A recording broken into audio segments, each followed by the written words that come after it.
Kia ora, ko Simone Rodda. I am really privileged to be amongst you today and this week. It's just been an amazing week. So I come from the Wadawurrung people in Australia in Geelong, which is a little community outside Melbourne, and migrated to Aotearoa 12 years ago and live on Ngāti Whātua Kaipara land doubted, beautiful west in Muriwai. If you've been out there as a visitor or from overseas, it is a black sand beach and I think the most beautiful place in the world. And I've worked in gambling research for as a clinician, treatment provider, manager of services in Australia in the last 10 years as an academic. My PhD was in online counselling and so I call myself a bit of a grumpy old lady now because I've been around for about 25 years and you'll hear a little bit in our talk today how things sort of cycle through and repeat themselves. So thank you, Kelly, for giving me the opportunity to introduce myself. That's great. Amazing. Really honored to work with you on this project as well. So like I said, I'm Kelly Feng. I'm the CEO. Just a bit of myself. I live in Long Bay in Auckland. Beautiful walk as well. If you want to go there and have a look for those visitors as well. So we'll probably just kick start. And you cannot see my title like doctor, but that's not a PhD doctor. So it's a medical doctor. So I trained as a medical doctor in China. I retrained as a qualified social worker, so it's a bit of a blended, really interesting career, but I love, the social work type of social justice and equity, and that's why I think I'm falling in love with the job I'm doing now. It's really driving the influence and leadership of equity for all, and gambling harm as well. Yeah, so that's kick-start it. Oh, there we go. Yeah, so we're going to take turns. So the project name, as you probably already see, so this project lead initiative by AFS, but also partnership with PGF and MapMaya, as you can see from the logo. In collaboration with the content expertise, our lovely Simone Rodda, I will share our work on the, preparing the Frontline to be ready for this wave of gambling harm. As you can see, globally, many people have shared a concern of gambling harm, internet addiction, and also in New Zealand, we just passed a legislation on the gambling, online gambling casino as well. So our workforce is not ready, and I think the system is not ready for online gambling, and that's why I think this project is right on time. Gambling harm is often hidden, as we know, but a lot of people would probably go to their GPs, to the Frontline primary care, and to talk about the other issues that kind of a tip of iceberg. They talk about all the other issues, but not gambling. So we have to equip our Frontline to be capable of having those conversations, and that's why this project came about. Globally? Oh, I'm just following along with you. Okay. Okay. So, I mean, globally, that's already kind of, I think we don't need to repeat ourselves, as it's a huge problem already. Gambling harm in Aotearoa. Here in New Zealand, we also have the strategy, but I think gambling harm has already been told that, many, 1 in 5 people will have experiencing gambling harm, but also disproportionately, Maori, Pacific, and Asian and young people have experiencing more harm. So those are the figures that we really don't want. And also, I think just to emphasize, a lot of those different populations, particularly for Asian and different population, Maori Pacific as well, we all have different challenges. Like if you go to some of our research, we already said there's a cultural element and the risk factors that does not exist for other population, but it exists in our population, right? And that's why in some of the Ministry of Health study in the past, Asian have, like, for example, the kind of almost 10 times more harm experiencing the severity of gambling harm, and that's kind of a significant. When it happens, it really happens in crisis as well. So that's the gambling harm, I guess, scope in New Zealand, and gambling harm strategy. I think we all know that gambling harm strategy gave our strong directions, but also kind of trying to do all the comprehensive from public health and clinical intervention, peer support, and cultural support. to really, the goal is to have New Zealand, people have a quality of life and not affected by gambling harm. And we know that's not going to happen with all the listening of all the presentations and research. But to achieve this, I think we just need to keep focusing on more prevention. Prevention in the way of this project, Equity, is to uplifting the work skill for frontline workers, from GPs, nurses, and all that.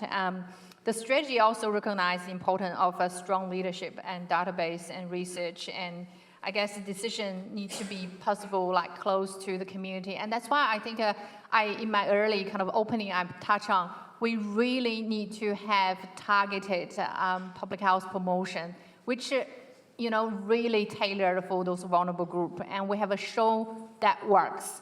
And the number and the impact that is really important. So we need to honor the truth of what the strategy needs to achieve as well. Equity is in the center of that. And of course, online gambling and future system ready. The urgency is increasing because the gambling environment is changing rapidly. Online gambling creates a new level of access. It is available anytime in the place and often private. People can gamble online 24/7 at a workplace, at on the bus and everywhere at nighttime. And people feel stressed and lonely and vulnerable at the times.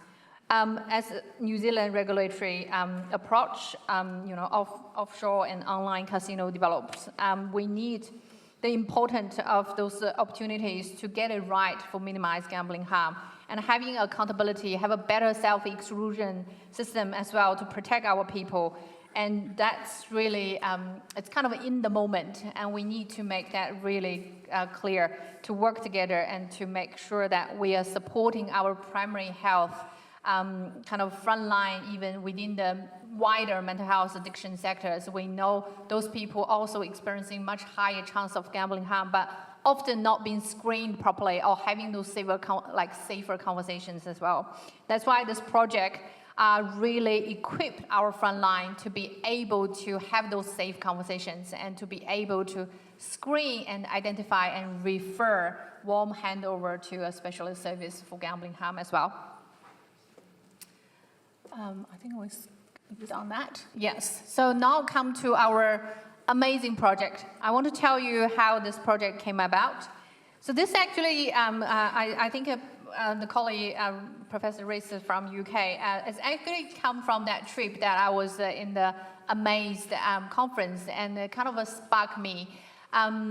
It's like we have these global problems, and we see it from research, we see it from lived experience, and the one of the strategy kind of struck me is a lot of people end up, particularly some of the Asians, from my experience as well, they end up in crisis, they end up in ED, they end up in, want to end their life, and they end up in police. But we are not equipped, those frontline, to be able to have those conversations. Not even when they ask general screenings, right? So then, it's a perfect timing, we did the RFP in New Zealand. And that time, late Sulim, who was the CEO in AFS and who also have expertise on the learning management system, so give me a really courage. I said, vision this, why don't we develop something like they can train in the front line to be capable of screening and having the safer conversation about gambling harm, remove the shame and stigma so people can feel safer to talk about it and get help.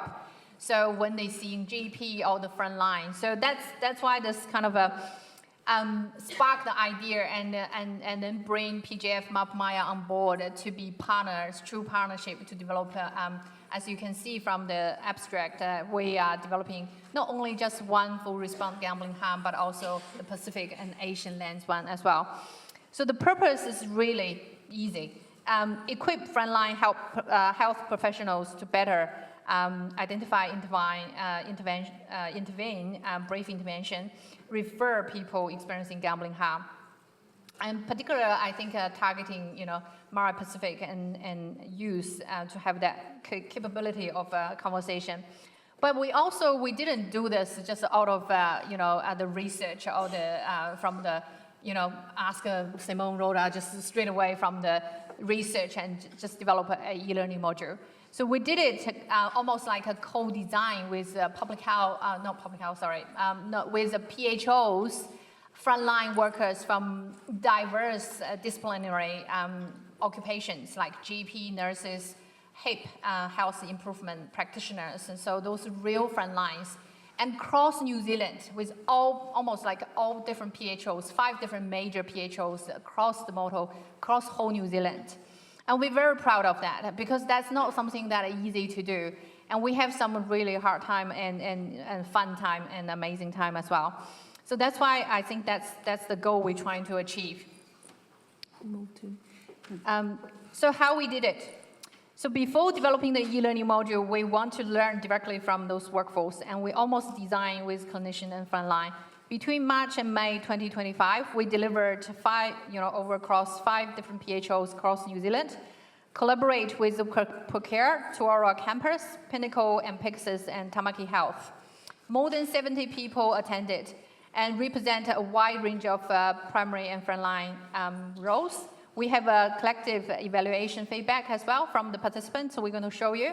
The message is clear. People wanted practical tools, and they want clear guidance on how they begin the conversation, how they respond cross-culturally, how they can better understanding the referral pathway. And some of the GPs even told us that they had no training within their GP training for gambling harm at all. And rather than creating a program in isolation, we work with the workforce and listen to them, and we applied. So the next one is the lovely photos that you can see. This is a photo is from one of the Procare workshop. For me, this represents what meaningful workforce development look like. People coming together across different roles and service that we learn and reflect, ask questions and build confidence. The conversation can be challenging. Gambling is often associated with a shame and secrecy and fear of judgment. But when the frontline worker understands gambling is a health issue, it's a well-being and family equity issue, they become more comfortable to bring this into the day-to-day conversation with their client or patient. We had like I said, the JP was a really great contributor in that workshop. In particular, we didn't even know that, a lot of clinicians didn't have a confidence and to do this. And we thought probably, this is amazing that we assume this is the problem we're trying to solve, and we are solving this a huge problem as well. So the next one is the feedback. As you probably can read from the bigger screen, the feedback has been amazing. Many said the workshop made them more aware of gambling harm and helped them to recognize they had a capability and capacity to ask questions, and they could make a significant difference.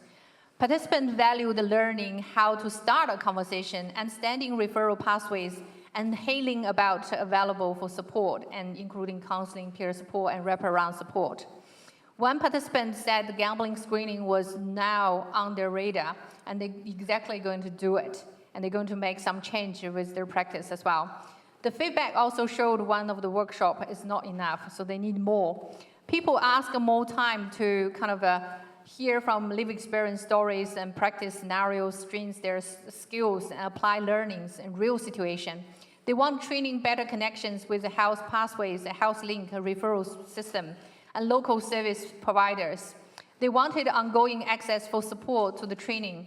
This is why we moved the workshop into e-learning. E-learning provides an opportunity to reach more people, access to the whole country, provide consistent and practical learning, ensure primary frontline workers access the training they needed, and they can always go back to the training. It also allows to build a specific cultural lens, such as Asian and Pacific perspective of the training. So the workforce development is not one size fits all, because that's one of my, equity kind of a driven. There's always, you cannot have the one size fits all mind. I would like to highlight, this looks simple of the development of the outcome, but we have put a whole specialist team together. We have hired the senior project manager, Anastasia, who couldn't be here, an e-learning development specialist, and we have the learning management system developers specialists in the background, infographic designers and lived experience, and clinical mental health addiction advisory group made up by different people from different sectors and researchers and disability, and all across different occupations as well. Each module developer made for specialized content expertise, like Dr. Simone Rodda, and other Asian ones and Pacific one also had the expertise as well. And we also had a different peer reviews and to have the final products online. So on top of all the specialist expertise, AFS has also built a strong relationship with all the PHOs we work across, because simply you're not going to get all those attentions when you just have no relationship. I will now, hang on, the next one. I can talk through the next one. Okay, cool. I will hand over to Simone to talk about amazing practical stuff. Thank you. I can talk to this one. This is okay?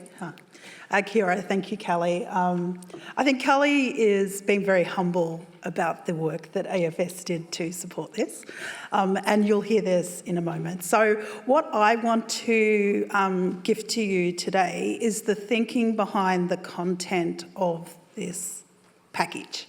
So I've been doing training with clinicians, industry, health services, every type of person you can think of over the last 25 years. So I have a lot of tricks up my sleeve. So we kind of went into this and said, okay, what is it we want people to walk away with? And how are we going to share that with the person? And what's the minimal viable product that we want to share? So if anyone knows anyone that works in a primary care or allied health, they are time poor, right? We're all time poor, they're especially time poor. So we had to really think about what was the minimal viable product, and that was a lot of the discussions that we had early on. So there were many months of many people that decided what the outcomes were going to be for this. This probably was 6 months' work with the advisory group, with Kelly's team, with a lot of other people involved. So we ended up with these as our outcome metrics. So this is what we're trying to achieve. So when you're trying to deliver training, obviously you've got to work out what you are trying to do with that training at the start.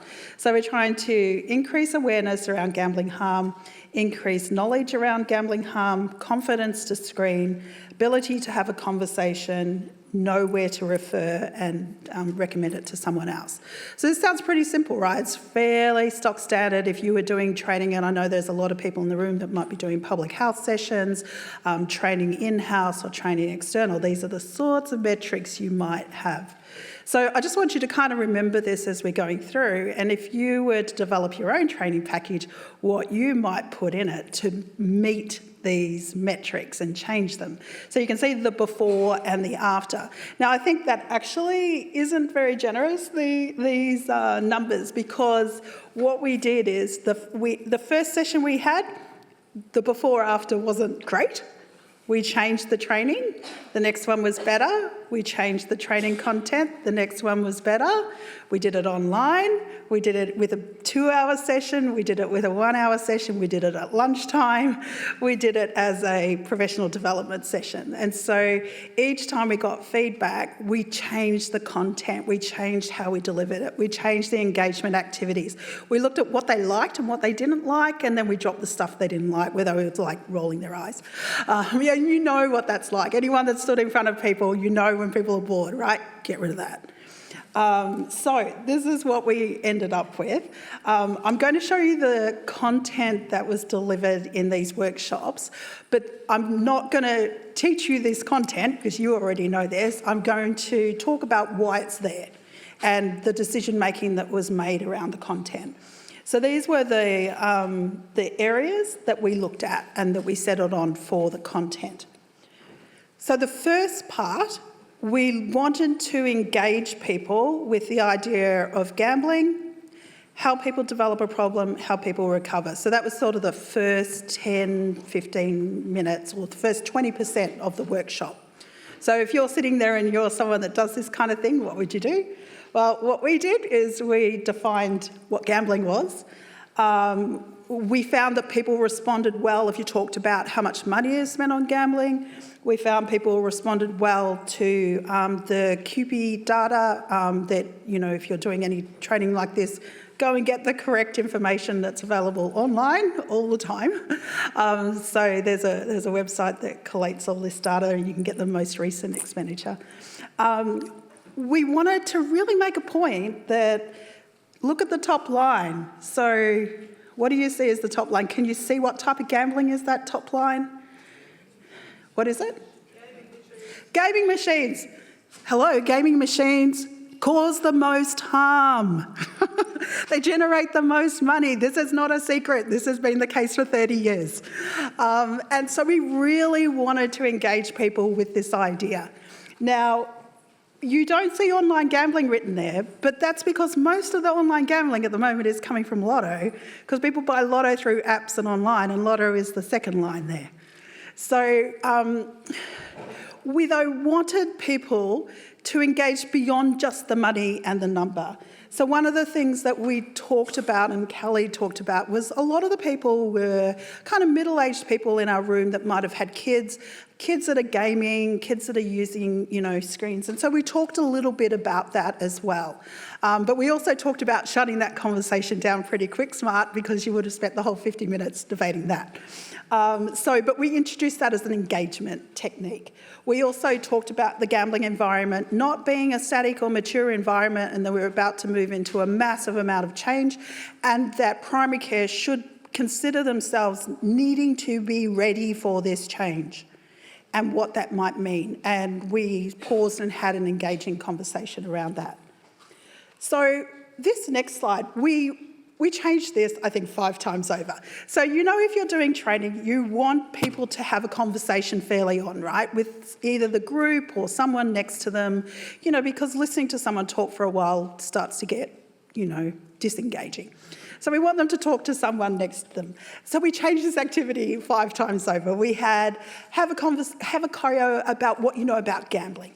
Have one about what you know about gambling harm. Now, where those conversations led was not the direction we wanted them to go, because we wanted them to go towards understanding the signs of gambling harm and being able to screen and have a conversation. So where we ended up in one of the last sessions was, okay, why is it hard to notice the signs before you've got the training? Like, have a guess. Now, the people in the room had already had training on substance use disorders, mental health, and so what do you think was probably one of the main issues they guessed at straight away? And I'm open for someone to make a suggestion. You can't see it. Oh, thank you, Bridget. Yes, and the related to that is?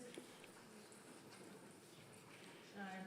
Thank you very much. Shame and stigma, right? So they immediately started talking about shame and stigma. Now that's great, isn't it? Because you want them to be recognising shame and stigma already. I don't need to tell them about that. They know it from the other disorders. And then we have a conversation about, well, why is this even more for gambling? Why is this something that we should be considering? Now, one of the things our sector has grappled with is about the language of gambling problems, gambling harm, gambling disorder. And we decided when we started this that we would not include gambling disorder in the training, because we now as a sector prefer gambling harm. We had GPs in the room, we had nurse practitioners who had had medical training, and they thought it was very strange that we were engaging with the medical sector and not referring to the mental health condition as it is stated in the ICD-11 and DSM-5. So we then went full circle and put this back in, and we talked about this though in terms of that we have to think about our language that we use. So this is a clinical diagnosis, but this is not the language you would use with someone sitting in front of you. We prefer gambling harm. And so this gave us an opportunity to have that conversation. So we wanted then to be able to talk about how problems develop. Now, one of the temptations if you're a trainer is you probably have your preferred way to describe how problems develop. Maybe it's you like to talk about dopamine, maybe it's you like to talk about trauma, maybe it's you like to talk about, another perspective. But we know that problems develop because of a whole range of multifactorial biopsychosocial cultural reasons. So at this point, we wanted to be able to cover that off and say, look, it develops because of all of these different reasons. In the 2-hour workshops, this is where we did some games. So anyone that's done some training has, for example, I love an engagement game. I play a lotto game where I get people to choose a number. I bring a prize, and get them to then want to win the prize. So they experience what it's like. And then that gives a conversation for, how people try to get the edge over luck. You do a coin tossing exercise to demonstrate independence of events and to explain how poker machines work. So you can do those real experiential things. We also do a thing where, and again, we tried different techniques. What did they engage in? And so usually people engage with the idea that luck versus skill. And so physically moving the presenter seems to work quite well. So I'd say to them, we could physically move Kelly. That would be great. Kelly, could you move out there? And so I would say to you, if you were a participant and poker machines was down, pure luck was down there, pure skill was down here, and I would say, which direction would you move Kelly for poker machines? Where would you move her? Thank you. And interestingly, some people will go, a little bit that way. I'm like, a little bit, out the door. Keep going. And so poker machines tend to be a bit easier, but when you get to something like poker, that starts to get a little bit trickier. And so we then introduce a well-established model of how gambling problems develop called the pathways model. Now, we're not teaching them this model, but the purpose of showing this model is that there's been many, many, many studies that show about 40% of people with gambling harm don't have co-occurring issues to start with. They develop them from the gambling. And so when a person stops gambling, the depression or anxiety and other issues tend to lift. But around 60% of people have co-occurring issues before the gambling becomes a problem. So this is an important conversation to have in primary care because that's where they are talking to people with co-occurring issues and usually medicating in some way. We wanted to finish the first section with talking about some hope, because at this stage you can get a bit sad, and so you want to have some hope. And so we talk about, most people will recover from gambling harm with a mix of different approaches. And we talk about the trans-theoretical model, which these practitioners knew about because they had studied substance use disorders. Who knows about the trans-theoretical model, the wheel of change, stage of change, whatever you want to call it? Can I just see? Okay, so it's not predictive, it's descriptive. The difference is there have been studies with 20,000 people, and it has shown that if someone can go from pre-contemplative to action, so they can have an opportunistic conversation with a GP or a nurse in an emergency department and go from, okay, I have to do something about this. You've given me a brief screen, I realise there's something going on, I have to do something about it. Same with gambling. Someone that's been gambling for a couple of years, a young man, opens up a bank statement, says I've spent X amount of dollars the last month, or a partner finds out, oh my God, I'm doing something now, right? So, but the trans-theoretical model sort of gives an idea of the types of things people do to move towards change, and we got people to imagine their own change, to develop some empathy for what it's like. Because at this point, you want people to start to empathise with what's happening, right? You want them to engage. So we then moved on to talking about harm. And it's important in primary care to be able to say, well, there are crisis harms, there are legacy harms that go on for a long time, and there are also general harms, meaning the person's not always going to be able to afford their medication. The person will be having problems with sleep or stress or illness, and these could be contributed from gambling. So this is a way of us being able to explain that connection. They really responded well to seeing facts. So this is the New Zealand Burden of Harm study that compared gambling and where it compares to other physical and mental health conditions. And so it's comparable to alcohol use disorder. And so they really engage with those types of facts. In our sessions, when we started out, there were just a couple of us, and so we didn't have people with lived experience there to talk about. So in those cases, I talked about my own experience, because I think it's important in any sessions that you have, is you have someone talking about that puts a face on gambling. These are not stats, these are people. And so as we move forward with the training, we had wonderful people coming into the room. In Christchurch, we had the lived experience person was just amazing. And so as we move forward, we either found a way to get somebody in the room or find a way to make this about real people. So at some point, I think, that's obvious that you want to do that. Now, what you might do if you're doing this training and you want people to know about the signs of gambling harm is you might just give them a big list and say, here are the signs, or you might put it on 6 slides. It's not an engaging way to learn. So we tried a few different ways to do this. So what we did, we had a big list and we tried a few different ways to prompt people. We asked them, circle the 3 things you might personally notice if you're sitting in front of someone, for people who gamble and for affected others. And then we tried a different way, circle some signs that you might notice or you might not notice, which would be harder to notice. It doesn't matter how you do it, but it was about getting people to look over that list and engage with the list. So I wanted to just sort of turn now to having the conversation. And I wanted to just pause for a minute about why we're doing this training. There is 30 years of research looking at how we get primary care to screen and refer for gambling. This is not new. You can look in New Zealand in 1989, there was research coming out on this. People keep repeating the same research over the year and they always sort of get a bit stuck with it because it's hard to do. Now, at the same time that we started this, some of the research funded by the Ministry of Health around help seeking of my own research came out, and we asked people, and we specifically oversampled Maori, Pacific and Asian people and asked them, have you had a conversation with any of these people in the last 12 months about your gambling? And there were 50 odd people. And these were just the medical type and allied health people. So what do you notice about the difference between the Pākehā other group and the Maori, Pacific and Asian groups?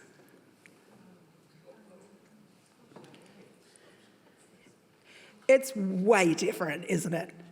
There are conversations being had. And if you, for example, look at the Health and Leisure Lifestyle Survey, where they just sample across, you will not get the same sort of information as this, because you have to stop looking at the whole of populations. You have to look at who we're trying to work with. So here we can see that they're already having these conversations. And so we asked people in the room, they're already having conversations. What happens in these conversations? And it might be the person said, I haven't got money because of my gambling for my medication. And then the conversation goes on to something else. They don't talk about the gambling. So we talked about how can you have these conversations and how can you weave these conversations into a normal mental health assessment, into a lifestyle conversation, or when you notice that harms are happening. We then talked about whether we should include screening tools as well. And so sorry, before that. So this particular slide was done, I don't know how many times, Kelly, this was redone a lot. Yeah, so actually the questions on this screen came from our participants in the end. So there's a lot of expertise already out there. And so they told us, look, if you ask a really specific, a broad question like that, first one, you're not going to get a very good answer. If you ask a specific question, normalise gambling, don't be judgmental about it, you're probably going to get a more honest answer. And so we found participants really like those conversation starters. It seems pretty obvious, but giving people actual resources to take away we really liked. They also wanted screening tools. So we debated this as well, do we 1 foot in, 1 foot out, do we include formal screening, do we not include formal screening? And they said, no, you have to have it because we want to be able to embed screens in our service. So they wanted to be able to measure gambling harm. So if we want to measure gambling harm, we have to use a gambling harm screen. And so this is a gambling harm screen. And there are a few of those around now. So these are relatively new in the last few years. You can see here what they measure is harm from gambling across these domains. If you want to diagnose or measure problem gambling, then you can use the PGSI or one of the PGSI variants like the short form PGSI or the light bet. So those screens measure problem gambling. The gambling harm screen measures gambling harm.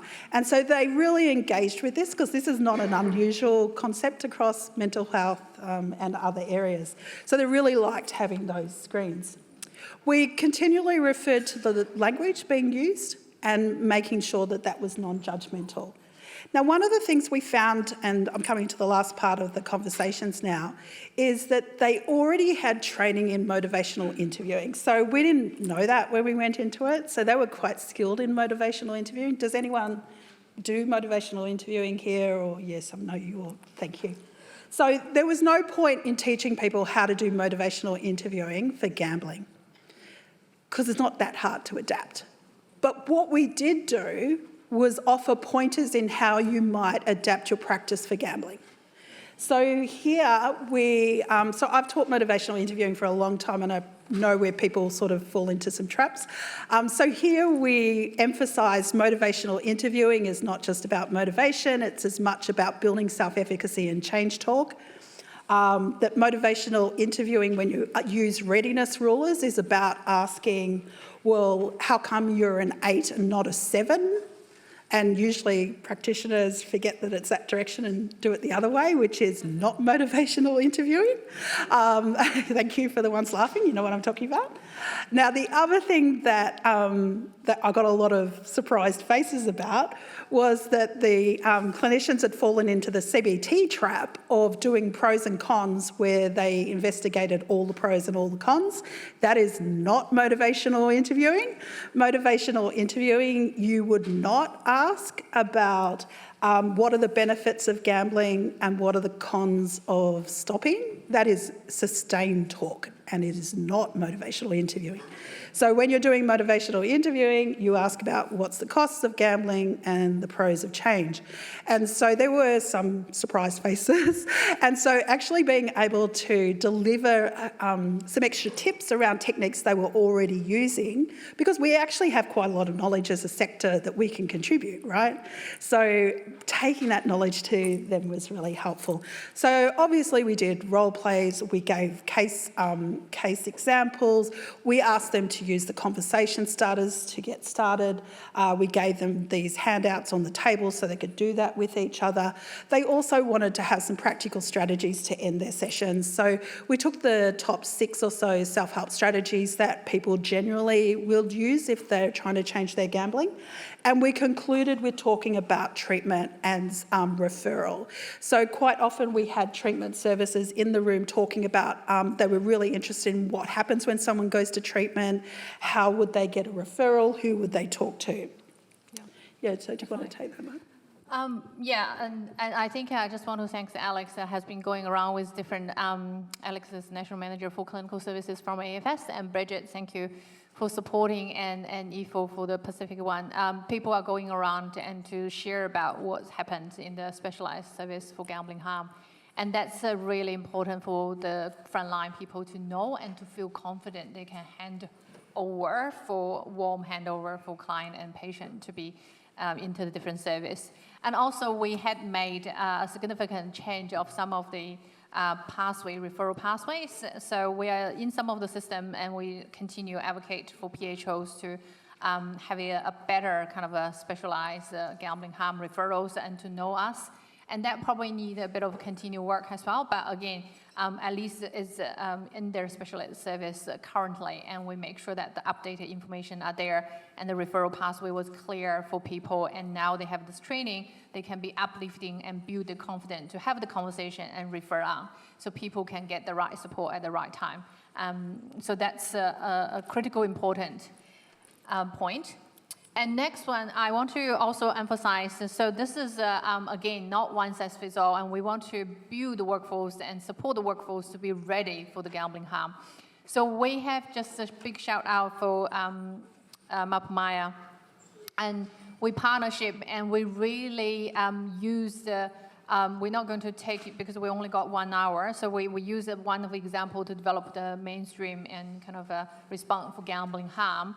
And so we did the same kind of approach and framework for the Pacific lens as well. So we kind of almost like partnered in the true partnership with the expertise from MapMaya, clinical live experience and testing of the content knowledge. And we also, so what AFS does is we supporting in the background of all the expertise, like e-learning specialists, and how do we build that into the e-learning module. We have the PM, the managers, the managing the whole project. We have the infographic designers, and we have the learning management system expertise to put that all together.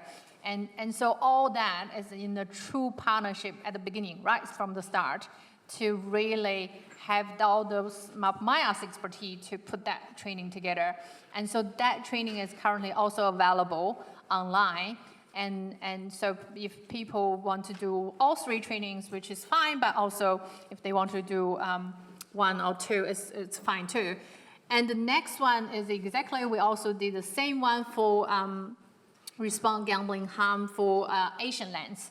So again, we use the same approach. We had expertise from, we had a working group. We also had a live experience input. We use it in our integrated tree model to build that model of a framework. And the goal is to really reduce stigma and shame in the sense of how sometimes Asian can be really hard to open their mouths about talking about gambling harm if without any trust. But sometimes, the GP are the people they trust. And so it's a matter of how you're using those skills and for the GPs, for the clinicians, to be able to have that safer conversation, to be able to refer. So we have built same approach, exactly those different stage of developing this integrated tree model based Asian lands training model as well.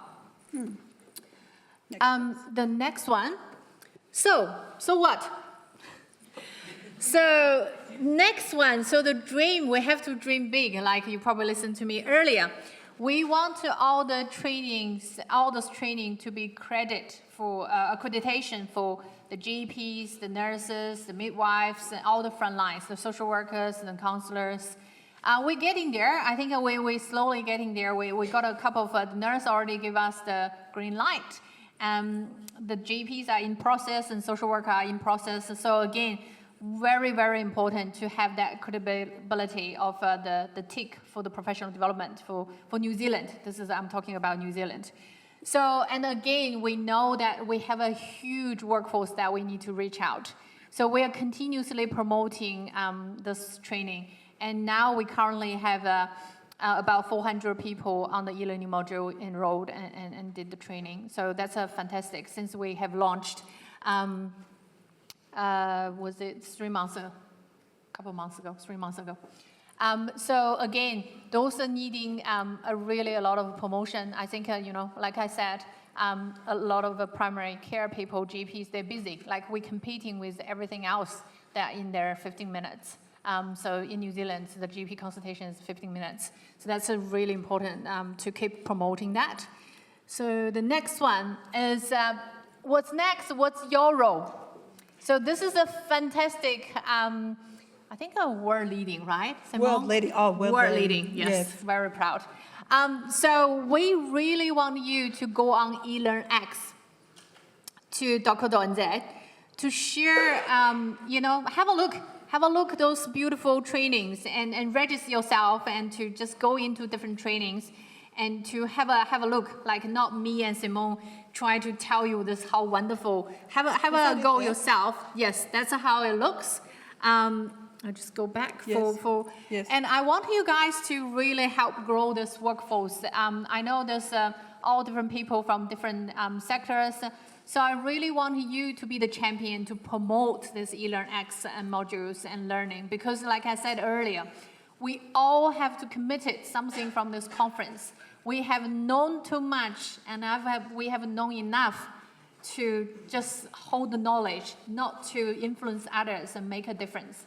And we have a duty of care for the next generation to do so, because we know, Mara Pacific and Asian young people particular, are affecting hugely for gambling harm. And we need to equip those front lines to be able to do those jobs properly as well. And I want to call for action is, we have friends from globally. We can partner, collaborate. If you think that some of those things are inspired, after listening to wonderful Simone and myself, and you want to do something in your country, we can have a conversation then to partnership, and why not, right? This is a really collective, so I'm using a chopstick synergy. So if you hold one chopstick, you can easily break it. If you hold a bunch, you cannot break it. We need a collective wisdom and effort to make this global tsunami pandemic gambling harm go away. And we need to protect our children and the generation to come as well. And this is how the wonderful website look like. And please go on and have a look. What is and this is a QR code. If it make it easier, you can sign up and scan that QR code. You get a prize. No, you don't. You get a certificate when you finish the training. Do we have time for a couple of questions, Nevin, on this? Nevin, will you let us take some questions? Do we have time for questions? Woo! Yes. Heidi, is that you? Hello. This is a little bit of a geek out how you measure the different questions. So Yeah. your before-after measures, was it a before-after retrospective measure, or was it a pure before rating and then post-training rating? They completed the before when they registered, and then they completed the after, and then the training. but then also a period after that time as well. Yeah. Yeah. Send to them. Yeah. Great question. Yeah. Thank you, Heidi. Hello, Reese. Hi. Adding to that, have you thought about adding another sort of question, like Yes. 6 months later? Yeah. Maintenance uptake? Great Exactly. one. We should. Yeah. Let's talk. Love to hear from public health people.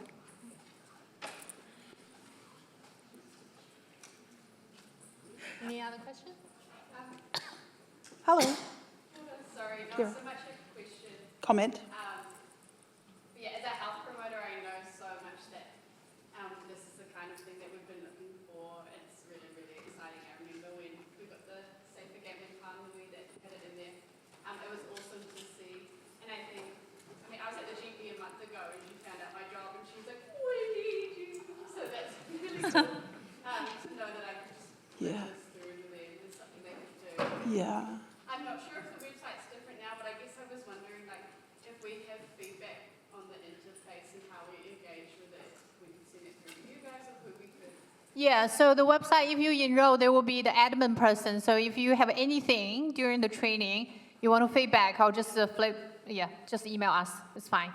Yeah, so I think when I originally looked at it, it looks different now. It looks like you have a page for the courses and the descriptions, but originally you had to go through the registration to find out what they are. Yeah, so we also, we launched it three months ago. So we're kind of trying to build more comprehensive so people can easily know what are they going to see, how they're going to enroll and training. So kind of it's an evolving process as well. And that's why I think the other call for action is the dream is, we want to build more learning modules for community support workers, for other peer support workers, for aged care, for we know older adult also a vulnerable population, which we haven't talked about. But again, Police. so we want to keep building those things and really, really equip anyone to have that ability to have that safer conversation. And you can definitely be one of the champions.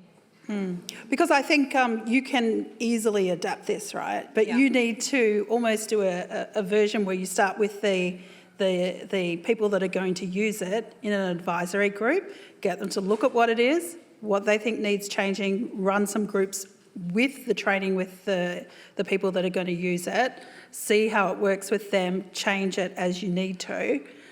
but it would be a much shorter process because this took us a year Like or almost a year. Yeah, to do this. Because it was really large, all the PHOs, so we want to yeah. get it right. Yeah. Yeah, so I think it's just having the people that are willing to be humble, because you do need some humility to be able to say, okay, they really don't like that activity or that question, or they're not responding well. At all of those sessions, I really wanted to acknowledge Callie's team. So Callie was in the room. Callie must be the busiest person on the planet. She was in the room in most of those in-person sessions. And when you have a GP or GPs in the room, you want to have the CEO in the room at the same time, right? Because the GP doesn't want to talk to me, he wants to talk to Callie. And, that's where we found out that the system the GP was using didn't have the right services listed. So we found out, where are the barriers, where are the sticking points? Because you can read academically where are the sticking points, but until you're in the room with the people and saying, well, why isn't it actually happening? Okay, now we know what's going on. So, hello, Mr. Andrews. Thank you so much for sharing. It was Thank you. fantastic to hear your reflective process around how you develop training as well. Yeah. It's really beneficial for us to Yeah. hear what goes into it and the iterative process. I was really interested in the relationship with access and choice as well, and what that ongoing development for GPs is. Do they feel like they have that mental health workforce there to continue to ask questions and develop further? Or does it feel like they still want to receive that really specific training from outside of the GP? So more just around, were GPs skilled up in the workforce? Do they see it as an ongoing learning curve, or Yeah. separate? I might take one part of that, thanks Samuel, and then hand that to Kelly. So one of the things that I noticed with the HIP practitioners is they're very skilled. Like if you know the HIP practitioners, so for people overseas, these are people working in primary care that have backgrounds in social work, psychology, a whole bunch of different areas. And, when we went in to talk about this, they said, oh no, you can't just leave us with having a conversation and screening. We want to do something now.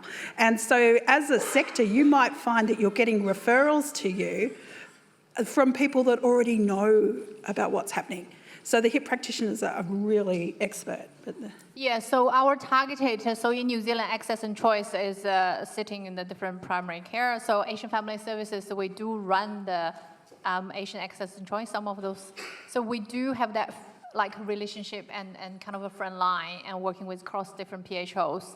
And they do need the training, this in-depth training, although I no doubt they are very, very skilled people. But I think both GP and HIP and the health coach, they need a bit of extra training to get them really understanding. And I think thanks for the other lady who shared, we really need to shift the language, which I think a lot of people are still stuck in that language of a disorder type. And shifting the harm, like gambling harm, is a health issue. It's not the person who can just stop and break that shame and silence and stigma. So the GP even themselves who feel comfortable, or the HIP can kind of talk about, not just I'm sure you have no problem for gambling and just move on, right? Again, it's really the influence of the sector that are having that capability to have that conversation, be able to do it, refer them on. I'm aware we're into morning tea. Yes. Thank you so much, Thank you. everybody. Thank you.